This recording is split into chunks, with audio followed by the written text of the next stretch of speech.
Okay, thank you.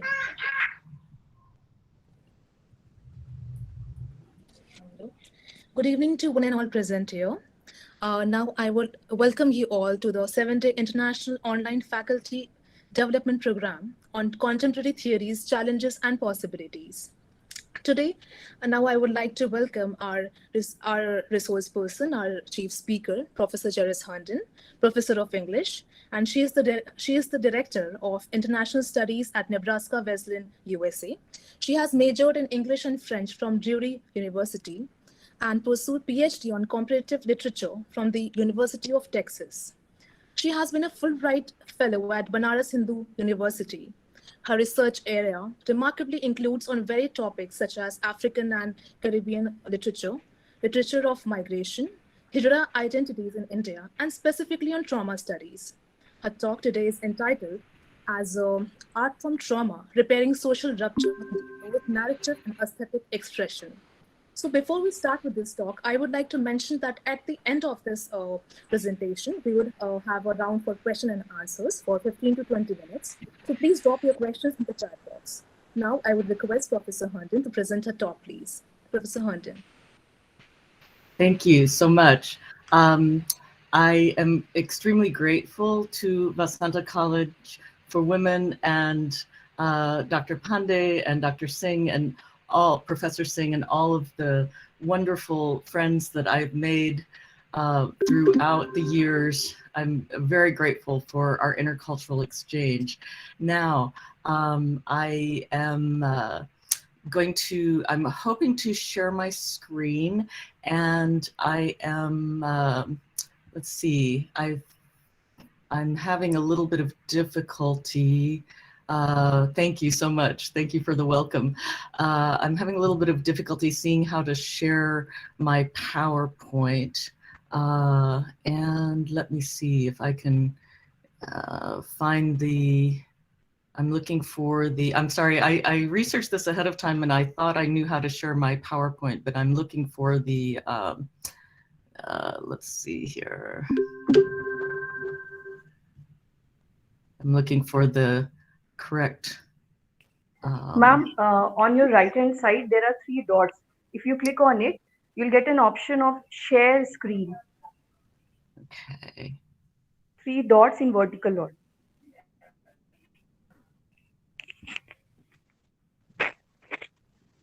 Ma'am, there'll be an arrow shooting upwards. There is this section arrow shooting upwards below the screen. Ah, yes, now I see Yes, it. Thank you so much. Yeah, thank you.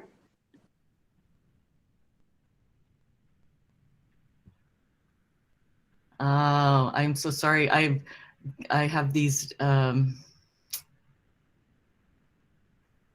apologize. It's okay, ma'am. These technical issues are the problem of everybody nowadays, and we have to abide by it. So it's all right. Okay, I'm sorry, I have to change something in my system preferences before I can share my screen. I'm so sorry about this. Do you, by any chance, yes? You can mail your presentation. I can play it for you. Would you do that, please? I'm so sorry about this. I thought I had. No issue, ma'am.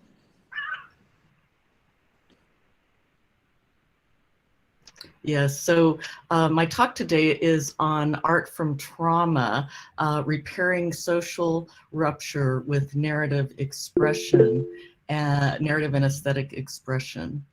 And I'm looking at examples from the US, Haiti, and Rwanda. And this talk is informed by our book, Art from Trauma, Genocide and Healing Beyond Rwanda. And what we ask is, what is the role of aesthetic expression in responding to discrimination, tragedy, violence, and even genocide? And how might writing or other works of art contribute to healing? And what are the possibilities for art as therapeutic, as having mental health, having implications for healing mental health. And so this is the topic of the presentation. Were you able to find the PowerPoint in your files? I believe someone was going to. Yes, Ruchi, ma'am. please Just a play minute, the please. screen. Yes, Yes. ma'am. I'm doing it. Just a minute. Oh, I'm so sorry. This is fine. Thank you for your patience with the technical difficulties. I thought I had this all prepared ahead of time, and somehow now it's, it's in the moment. It's become, there are many things to change in my system preferences, and I can't find them. So now we're finding the topic. Great, wonderful. There's the slideshow. Thank you so much. Thank you everyone for your patience. I know it's late at night there, so I realize that you're staying up later thanks to my schedule. So I really appreciate it. So next slide, please. And this is the book, Art from Trauma. It would be, it might be something for your libraries there, for those who are interested in trauma studies and the possibility of literature, art, and other aesthetic expressions, looking at how they can be healing. Next slide. So this, we need to look at the history of trauma studies in order to see where this comes from. So, as with many psychological phenomena, there are things that are not universal according to culture, according to time period. And so we didn't even have a word for trauma before Sigmund Freud in 1920 and Beyond the Pleasure Principle analyzed the phenomenon that used to be called shell shock of World War I combat veterans. Now, of course, we know it's post-traumatic stress disorder, or PTSD, but PTSD was not added to the American Psychological Association's Diagnostic and Statistical Manual until 1980. And then trauma studies became fashionable actually in the 90s with the release of the Steven Spielberg film Schindler's List that renewed attention to the European Holocaust. And then again, what was really important also was Toni Morrison's Nobel Prize for Literature in 1993 for the novel Beloved, which I highly recommend. A very challenging novel, but this novel is based on the actual story of Margaret Garner, an escaped slave who during the U.S. chattel slave trade, and this escaped slave then knew that her masters were coming up in the driveway and they were going to kidnap her and take her back into slavery, and she killed her children rather than having them taken back into slavery. And the novel imagines what it would be like if the children who were killed came back to life later. And this became a metaphor for trauma and how trauma comes back to haunt the traumatized. And so this gave a new attention, a renewed attention to the after effects of slavery in the US, and also the fall of apartheid in South Africa in 1994 and the resulting Truth and Reconciliation Commissions, in which those who were harmed by apartheid had the opportunity to unearth the trauma that they experienced and to demand truth from the perpetrators as well, in hopes of reconciliation. Next slide, please. And so this was with the Holocaust studies, trauma studies were very Eurocentric until, of course, post-colonial theory, which really decentered Europe in looking at the after effects of collective trauma in South Africa, but also the transgenerational trauma of partition, the ongoing damage to Native peoples who were colonized or Indigenous peoples, forced migration, and climate change. Next slide. So what is trauma? A helpful resource is Kathy Carruth's Unclaimed Experience, Trauma, Narrative, and History. It's a violent event that disrupts not only individual temporality, but also disrupts history, an event that's experienced too soon or too unexpectedly to be fully known. It is not, however, locatable in the original event. Its unassimilated nature returns to haunt the survivor, much like the ghost of the murdered child in Beloved. And history, like trauma, is never simply one's own. We are implicated in each other's traumas. And Carruth says that trauma is a breach in the mind, not a healable wound in the body. And so she looks at sexual violence, but also human rights abuses, war, genocide, and exile. Next slide.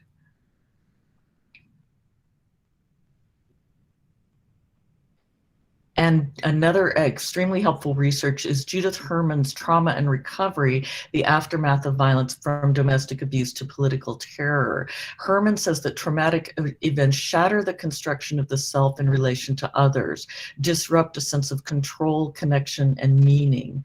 And some violations of the social compact are too terrible to utter aloud. They're unspeakable. And this term unspeakable comes up again and again when looking at genocide. Atrocities, however, refuse to be buried, she says. Next slide.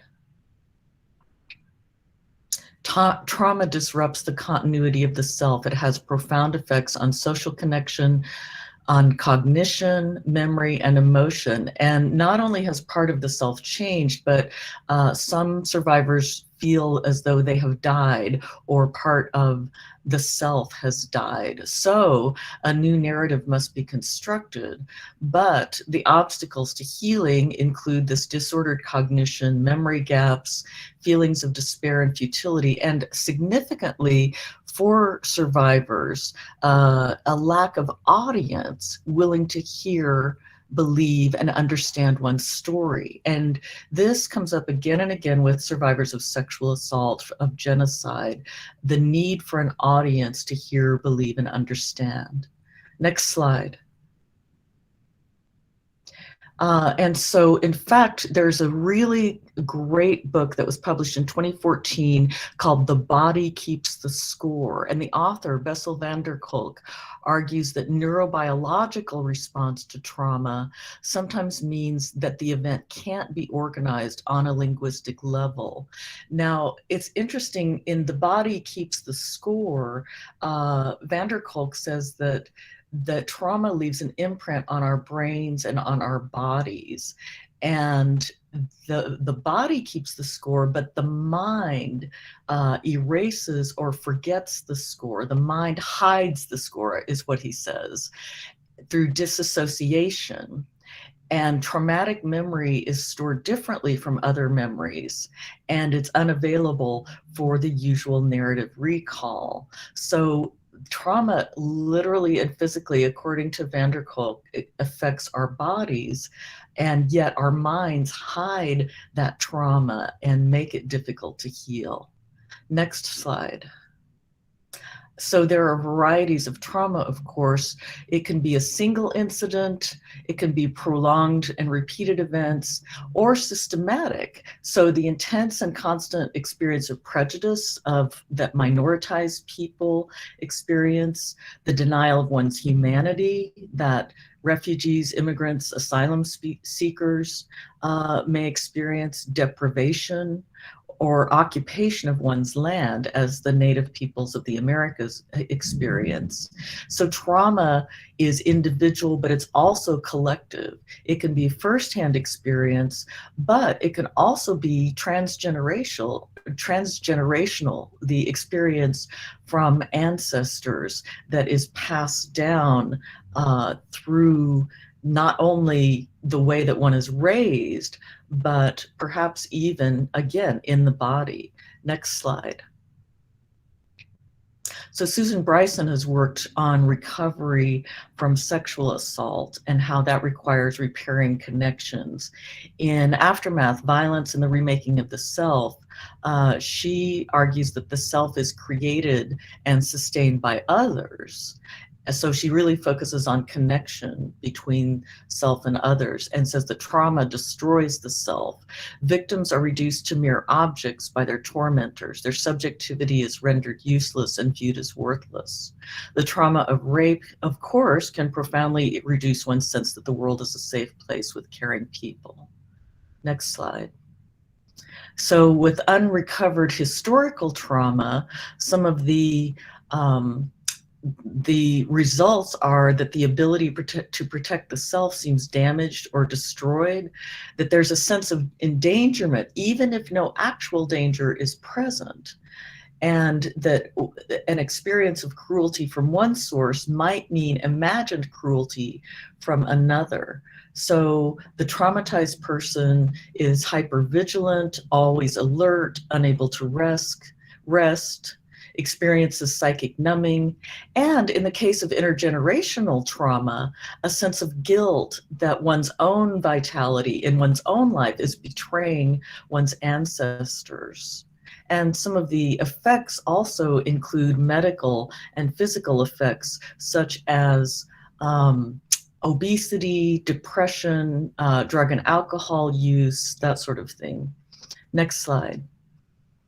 And so traumatized people, given the after effects of the trauma, they may be triggered by conflict, and they may interpret current discomfort as a lack of safety or abuse based on past trauma. So Sarah Schulman in this Conflict is Not Abuse writes about how traumatized people continue to see trauma in the present, even if it is not currently present, and how that harms relationships.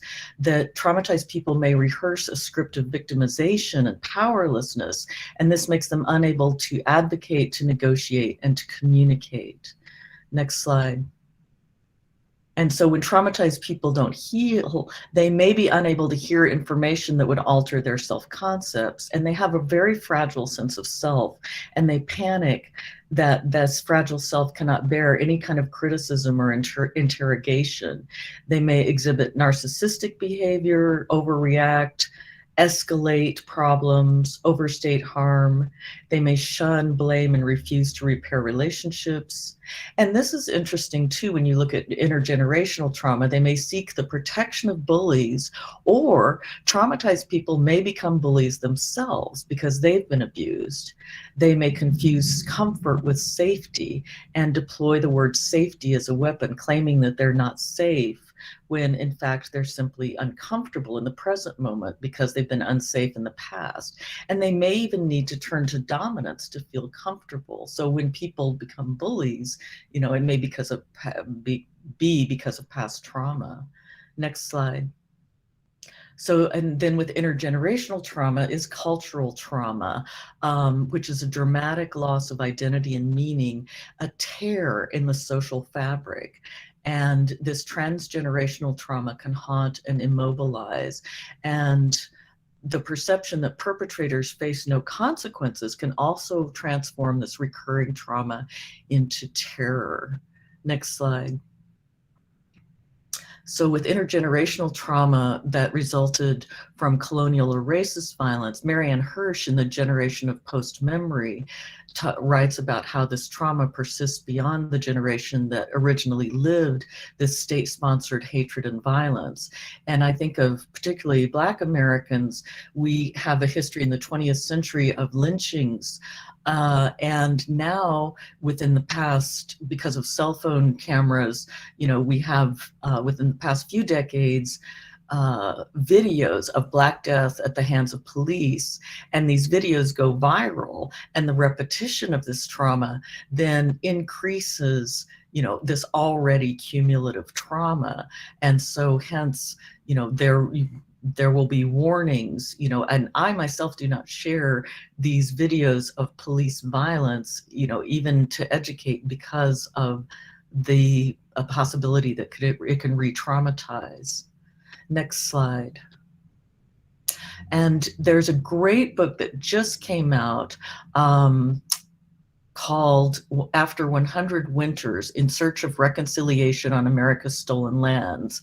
And this is a study of the Indigenous, the native survivors of settler colonialism in the Americas, Canada, Australia, and New Zealand by Margaret Jacobs, who is my colleague here in Lincoln, Nebraska at the University of Nebraska. She's an incredible scholar, and she writes about how these native peoples lived in constant threat to land, home, labor, and children. And she quotes Katie Cannon saying, "Our bodies are the texts that carry the memories, that our bodies have been written on by the trauma, and that that script, we're still rehearsing that script."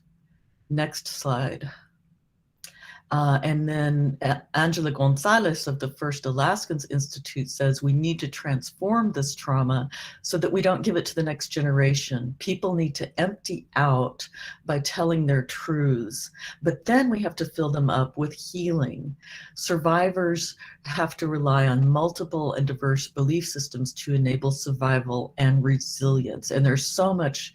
Many of you, I'm sure, have been reading a lot about resilience in the past few years, especially given the pandemic. We could also talk about the kinds of trauma that people have endured because of the pandemic. But there has to be not just the emptying out, not just the release, but also the filling up. Next slide.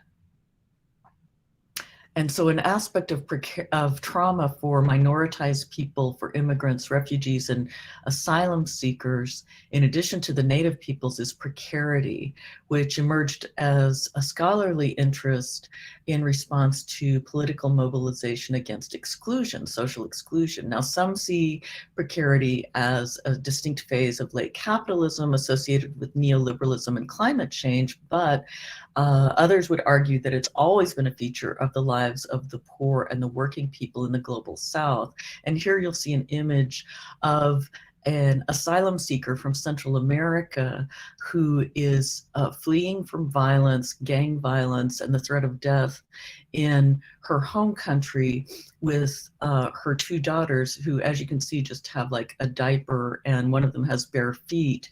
And then in fleeing for refuge, looking for refuge, then she and so many other migrants are attacked by the immigration and customs enforcement agents at the US-Mexico border.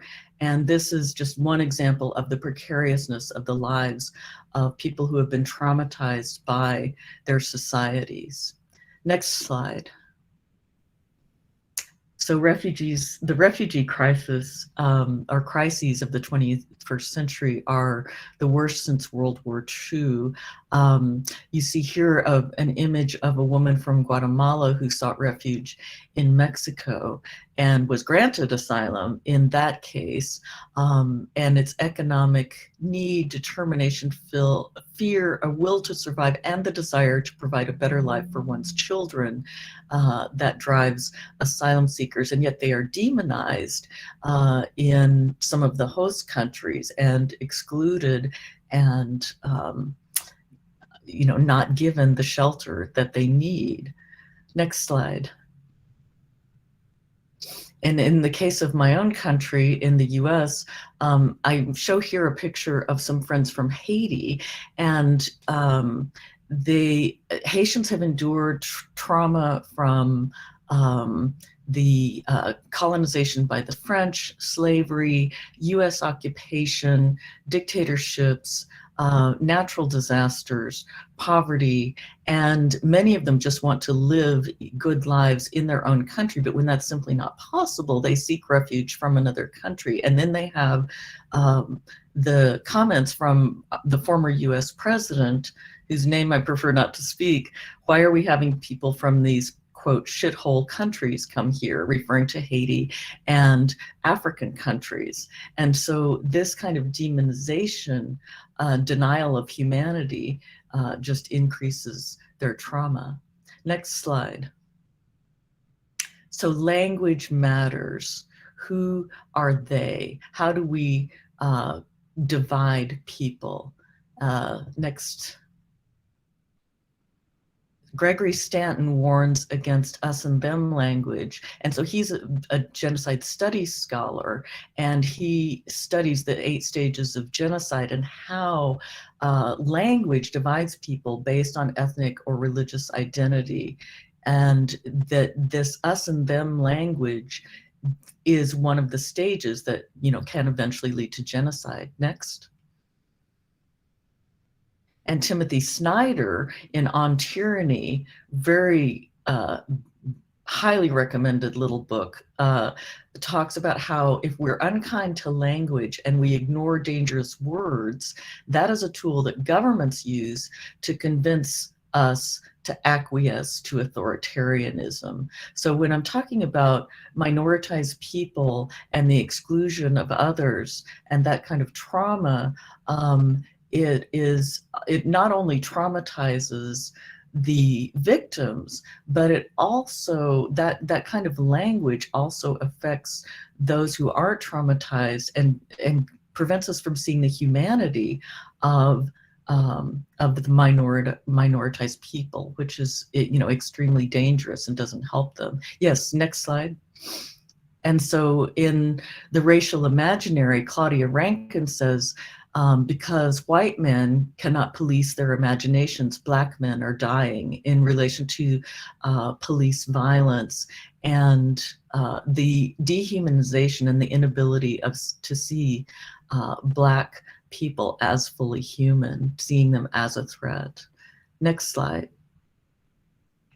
And so another example from Haiti of the experience of trauma and exclusion is Brother, I'm Dying by Edwige Danticat. And the author, Edwige Danticat, writes a memoir about her uncle Joseph, who requests asylum in the US, and he's detained, his medication is confiscated, and he has a seizure, and he has a tracheotomy, and he actually expels vomit through his tracheotomy hole, and yet the Immigrations and Customs Enforcement medic claims he is faking illness. He dies in custody, her brother's deported, and he dies in the earthquake. Next slide. And so this is an example of precarity in literature. And Edwige Danticat, writing about her family seeking asylum, says, you know, did her uncle think it was ironic that he would soon be the dead prisoner of the same government that had been occupying his country when he was born? He was never really sovereign, never really free. Next slide. And so how does this relate to those of us in the arts and literature? Well, literary fiction or even nonfiction like that of Danticat creates empathy. Many studies have shown that reading literature increases empathy. An example from The Racial Imaginary is Casey Llewellyn saying, my characters are outsiders trying to place themselves in the world, create a space that wasn't there before, a place where they can just be without assumptions and limitations. And Danticat's texts are actually read by law students who are learning to advocate for immigrants and how to tell a story to a judge. So literature has the potential to help us advocate for those who have experienced discrimination and trauma. Next slide. So part of what literature can do is carve out new worlds, help us see the world differently, and it can help the person who has been traumatized also to free themselves. Next slide. We are mammals with a penchant for stories. Stories can reconstruct social realities. They can make new memories. And this idea of rememory is something that Toni Morrison invented in Beloved, in recreation, in changing the past. So can artistic expression bring healing and justice for collective trauma? Next slide.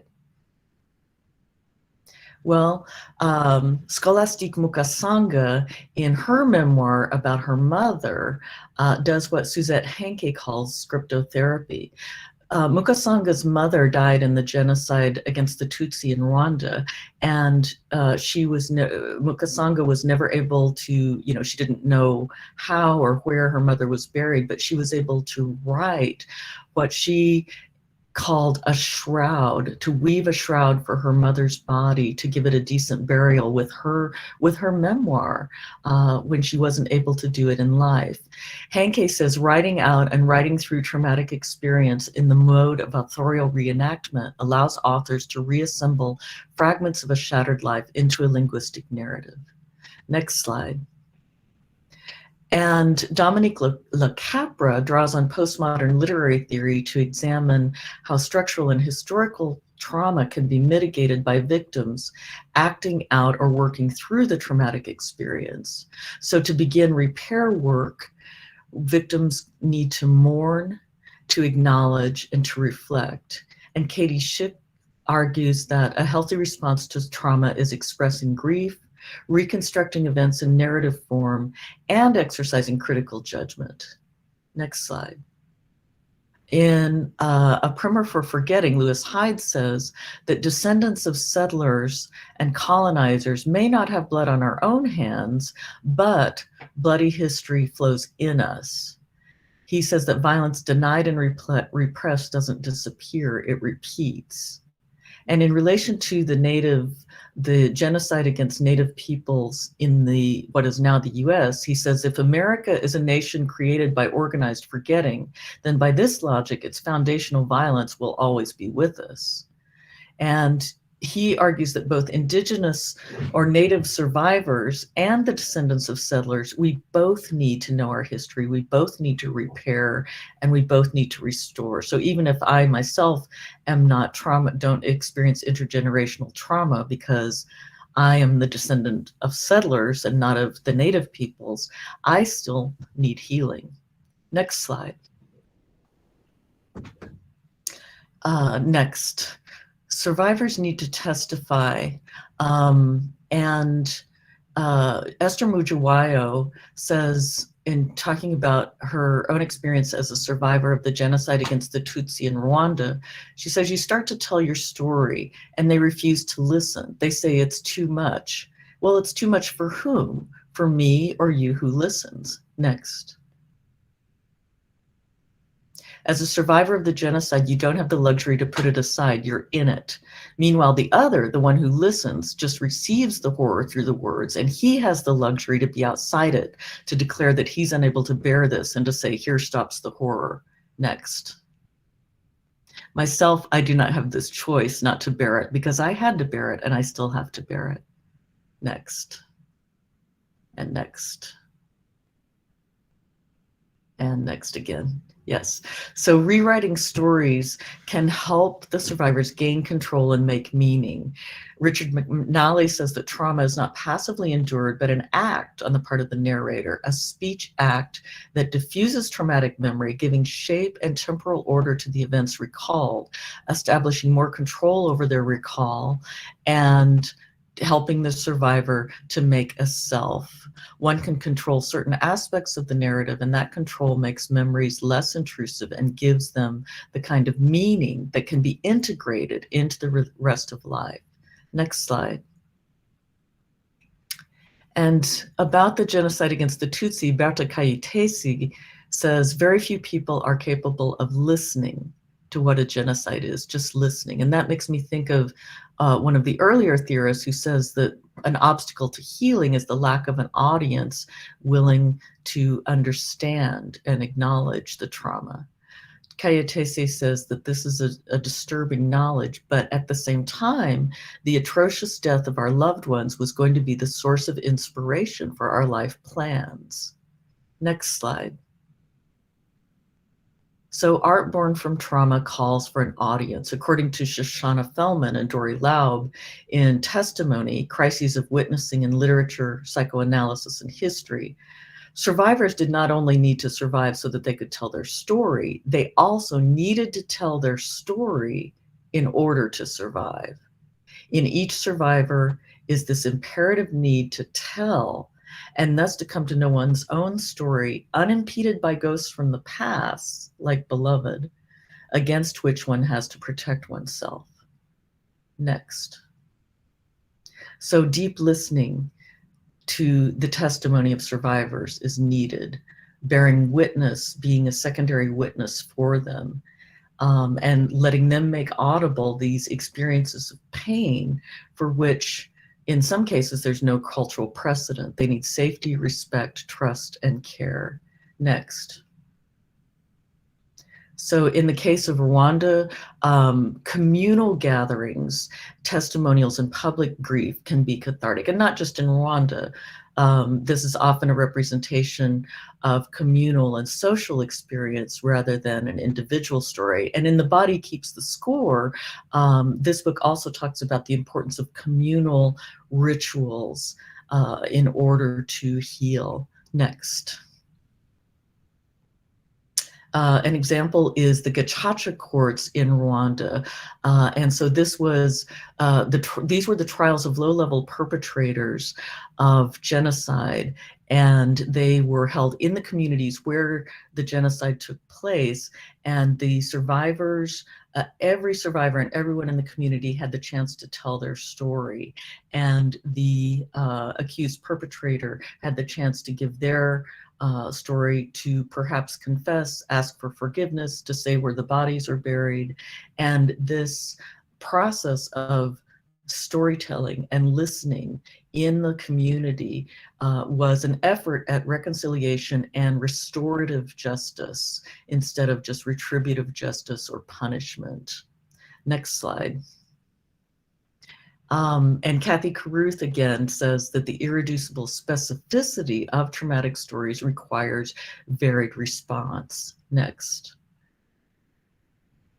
And so some of the ways, some of the responses to trauma can be language as well as silence. Silence is sometimes part of the sitting with the trauma. Testimony, during Truth and Reconciliation Commissions, narration, poetry, performance, narrative-based medicine, also musical performance, dancing, acting, directing films and plays, and creating an aesthetic or a useful object. So these can be really healthy responses to trauma. Next. So again, in The Body Keeps the Score, some of the ways that have been shown to help the body and thus the mind heal are art, music, dance, drama, writing, prayer, meditation, yoga, cultural rituals, cleansing ceremonies, play. And so these different disciplines are listening through and listening to each other through these this disruption in the gaps in traumatic experience, according to Kathy Carruth. Next. Postmodern aesthetic practice can also help us understand trauma, because if we listen to the gaps and the silences, the breaks and the interruptions and repetitions in someone's story and someone's testimony, we can see even the incoherence as a sign of truth-telling, of conveying that unspeakable trauma. Art can reveal the interstitial locations of violent forces that initiated the traumatic events, and creative artists can convey the truth of human suffering and unmatched desolation beyond what social science or journalism can.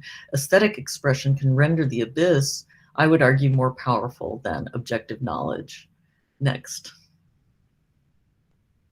Narratives of trauma become tools to repair and heal. Reliving their stories can help victims regain control of life after trauma, according to Chantal Kalisa in Theater in the Rwandan Genocide. Next. And Kalisa says that theater is the most visible artistic expression in oral cultures. It's a natural tool to express that unspeakable nature of genocide in post-conflict societies. It's cathartic for survivors to transform this collective traumatic experience into art. Next. And Judith Herman writes about holistic healing through music, saying that people can lose trust in almost everyone or everything as a result of the trauma. And music succeeds where words sometimes fail because, of course, our lives are lived with more than just our rational brains. Healing must be a holistic process that reunites and integrates all part of our total experience. And the survivor must be the author and arbiter of her own recovery. Next. So there's been in our book, my co-author Rangira Bea-Gallimore from Rwanda writes about group drumming as post-traumatic stress disorder therapy, because in some of these studies of group drumming of war veterans, they note that the individual can simultaneously listen to his or her own playing also while paying attention to another's music and listen to the entire group product as a whole, but without the necessity of making eye contact. So the players can be shoulder to shoulder without having to look at each other and attain this feeling of the group as a harmonic entity, creating feelings of openness, togetherness, sharing, closeness, connectedness, and intimacy. This is Moshe Ben Simon in Drumming Through Trauma. Next. And so the name of this group of women drummers in Rwanda is Ingomashya. And in this case, these are survivors, both survivors of genocide and those who are connected to perpetrators, perhaps widows of perpetrators. And the drumming helped the women to integrate their experiences and moving together physically, clapping, singing, playing musical instruments, enhance their intimacy. And Ben Simon says that this group music playing allows sound vibrations to increase self-awareness of bodily sensations and facilitate emotional release. Hence, the body keeps the score. Next. He also writes about brainwave entrainment, the idea that rhythmic music can change brain function and treat a range of neurological conditions. And so there's this, there's also, I just read yesterday about Esperanza Spalding, she's a pop music artist, and her work Triangle was just released. And she specifically worked with neuroscientists and music therapists to create sounds that would be healing. And so with each song, accompanying each song that she released, she also has a prescription that goes along with the song, such as to be used to lessen anxiety or to use to slow down. So, this is really this idea of music therapy, especially post-pandemic. This was her pandemic project. It's becoming, more overt all the time. Next slide. This goes along with what Elaine Scarry said back in 1985 in The Body and Pain, that authoritarian or political regimes in general can unmake an individual's world through their exercise of power through war and torture, but acts of creativity, music, writing, especially acts of creativity that produce language and cultural artifacts, can remake that world. Next slide.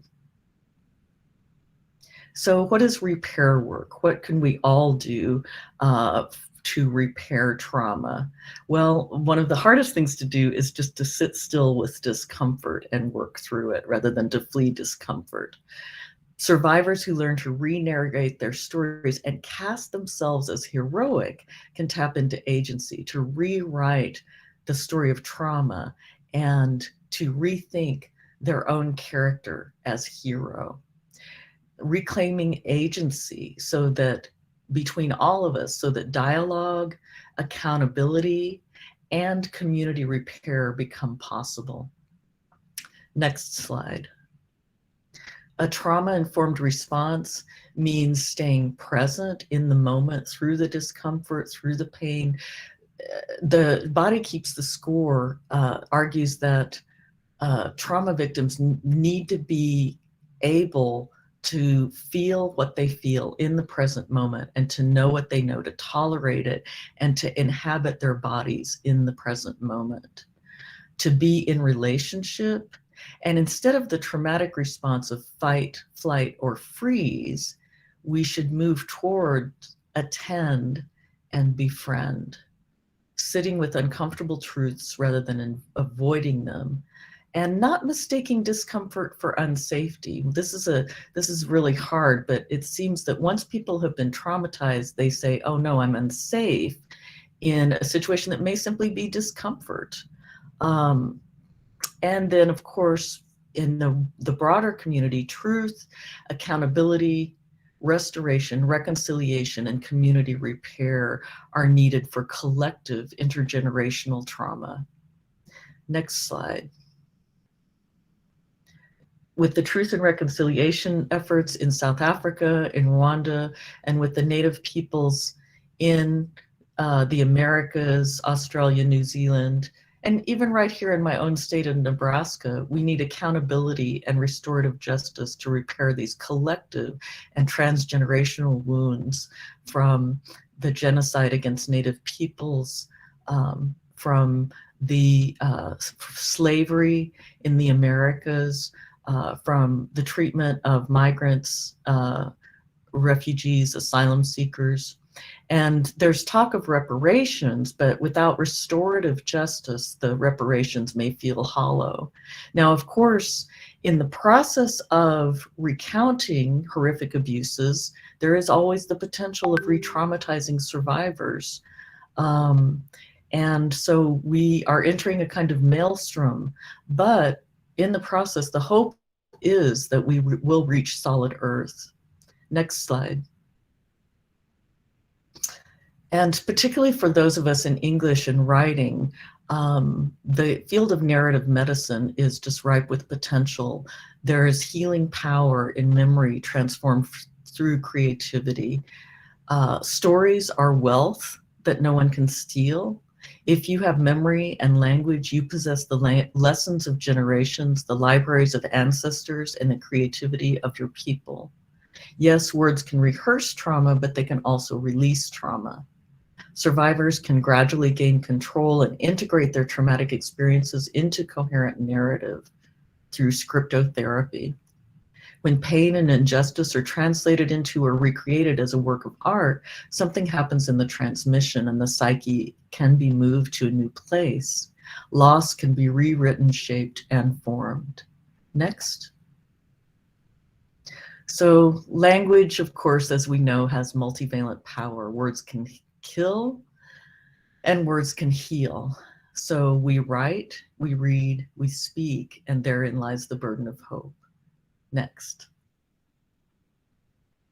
And I wonder about the possibility of healing stories by bridging divides. And I think about the line from Arundhati Roy's Ministry of Utmost Happiness, how to tell a shattered story by slowly becoming everybody. That is, by bridging the divides, by breaking down the barriers between us. No, by slowly becoming everything. And that maybe in the era of climate change and environmental destruction is a step beyond to healing not only communities and humans, but the planet by seeing our connection with nature and with all that is. Next. And I would like to once again express my gratitude for this host institution, and particularly the Department of English that has been a wonderful partner of intercultural exchange. And especially also thank you all so much for the delay at the beginning as we navigated the technical difficulties. Next.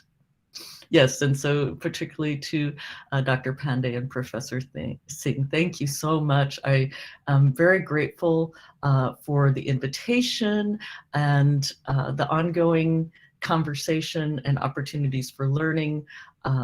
Extremely grateful for your patience with my technical ineptitude.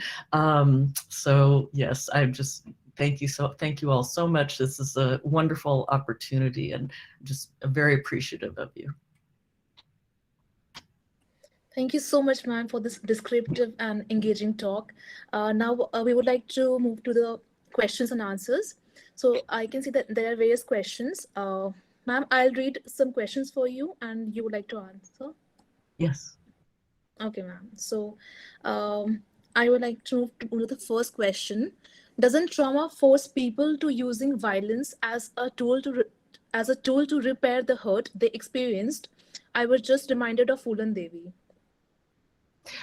Yes, and that's an excellent question, and absolutely, yes, it is. It's completely understandable if someone has been the recipient of violence, and that may be, the only language they know in which to release, and that may be, certainly a somewhat understandable stage. I mean, there's the cycle of domestic violence, of child abuse, of the training, the way that, child soldiers, for example, in these unethical situations historically when child soldiers have been brainwashed, and then of course they continue to act out with violence. So certainly trauma can certainly result in violence. And, in some cases that may be understandable, but obviously, well, we can certainly debate that, is there a place for armed struggle, for example? But I would say, obviously that violence is not the healthy response, that it, perpetuates trauma. But yes, most certainly that is a response. And then you also have the example of, for example, victims of intimate partner violence who may end up, doing violence against their abuser. And in some cases that may be self-defense. That may be the only way that they can survive. So it's a complicated issue. Thank you, ma'am. The next question is, remembering and sharing constitute a major chunk of ways of dealing with trauma. But then what about forgetting? Many scholars emphasize on the process of forgetting so that the balance can be maintained. So how can forgetting be incorporated in the process of dealing with cultural trauma along with remembering? That's a fascinating question.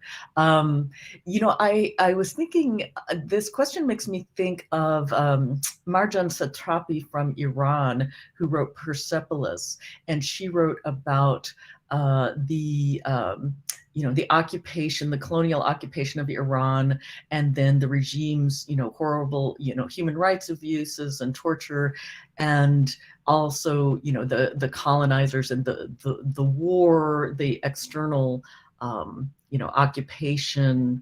And she said, one must forgive, but one must never forget.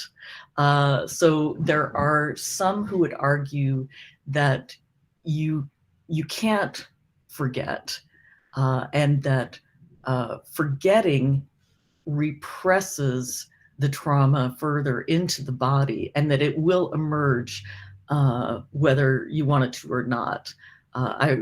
Someone once said to me, if you don't cry, the body cries for you. So one could say that only after the release and the sitting with the pain and the working through it and the dealing with it can you move on and perhaps forget temporarily. But whether one can forget permanently, I don't know. In the case of cultural trauma, I'm not sure that it's possible to really entirely and fully forget. I would say that that's unlikely. Okay, thank you. The next question is by Arti Singh Thakur. How to deal with people suffering from traumatic conditions associated with the pandemic? They are posing to be normal but are not. Yes, this is, and I think all of us in education are feeling this right now. I would imagine that most of the people on this call have, grappled with, the abrupt changes, the raised expectation, thinking, oh, we're on the way to conquering this pandemic, and then nope, here's a new variant. Nope, here's another variant. We have had to, quickly pivot to remote learning, and I must say that your institution was the first that I'm aware of to take advantage of the pandemic to do these kinds of things, these virtual conferences, and to actually have a very healthy response of pivoting. But at the same time, as educators, this pivoting and this, quick change, and as students, it has been, there's been a surge in mental health crises among students at all levels. And so, you know, then there might be the effort to just sort of, oh, let's pretend like everything's okay, let's just move on. And, you know, the trauma, many of us probably are not even beginning to process it yet because it's still ongoing. So, you know, it's something that I guess I don't have a really a medical answer to this, of course, but I would say I think we all just need to give each other a break, no matter who we are on the hierarchy or what our level of power is, that professors, students, teachers, you know, frontline workers, that we've all experienced perhaps some level of trauma or secondary trauma, and we don't know how it's going to play out. I mean, I think we'll be dealing with the results of this for years to come. Thank you so much, ma'am. If we do not have any more questions, we would like to move towards the end of the session. I can't see any more questions, ma'am. So thank you so much, ma'am, for such an engaging talk. As you also mentioned that Katie, Would you please share the compliments also which are there in the chat box for ma'am? Okay, ma'am. So, ma'am, Alka ma'am has said that pleasure to hear the wonderful talk. And Vandana Pandey has mentioned that it's really very interesting and an informative session. Thank you so much, ma'am. We are extremely grateful. And yes, ma'am. So we have all these appreciation for your talks. Okay, ma'am. So, ma'am, shall I move towards the thank you note? Yes, thank you so much. Yeah, I really appreciate. Yes. I appreciated the questions and the discussion as well. Thank you so much. Yes, ma'am. And you have included very interesting aspects in your talk, as you also mentioned that our bodies are the texts that carry the memories. And if you don't cry, then your bodies cry.